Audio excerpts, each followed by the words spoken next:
Hello' viewers, কি খবৰ আপোনালোকৰ? ভালে আছে? মই আজি আপোনালোকক এটা কথা ক'বলৈ আহিলোঁ। মই ফেচবুকটো খুলি চাওঁতে দেখিছোঁ কিছুমানে ইমান কান্দিছে, মোৰ দেখি কিবা দুখ লাগি গৈছে জানেনে? আৰু নেকান্দিবনো কিয়? কাৰণ ভাৰত চৰকাৰে টিকটকটো বেন কৰি দিলে। দুখটো হ'বই দিয়কচোন ন। মোৰ আকৌ চবতকৈ বেছি বেয়া লাগিছে মহিম খুৰালে ইমান কান্দিছে খুৰাই। কি ক'ম, দেখি দুখ লাগি গৈছে। তেওঁ চাগে ভাবিছে এতিয়া মই বাৰু এই নটংগীবিলাক ক'ত কৰিম হয়নে, তেনেকৈ ভাবিছে চাগে। আৰু বহুতো দাদা, বাইদেউ, ভণ্টি, ভাইটি, আণ্টি, ককা বহুতে কান্দি ভিডিঅ' কৰিছে। ইমান দুখ লাগিছে দেখি। উফ ৰাম। আৰু এটা কথা, এতিয়া পৃথিৱীৰ আটাইতকৈ সুখী মানুহটো কোন আপোনালোকে জানেনে?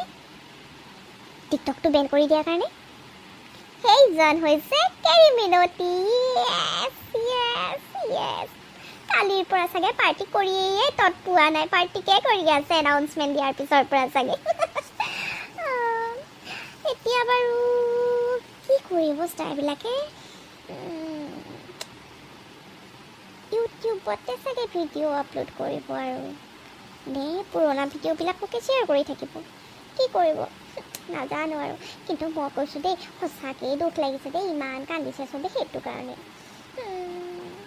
কি যে হ'ব এতিয়া আমাৰ চেলিব্ৰিটিবিলাকৰ। উফ ৰাম।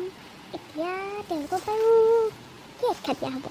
আগতেতো আমি কৈছোঁ টিকটক চেলিব্ৰিটি, টিকটক ষ্টাৰ এনেকৈতো কোৱা হৈছিল তেওঁলোকক।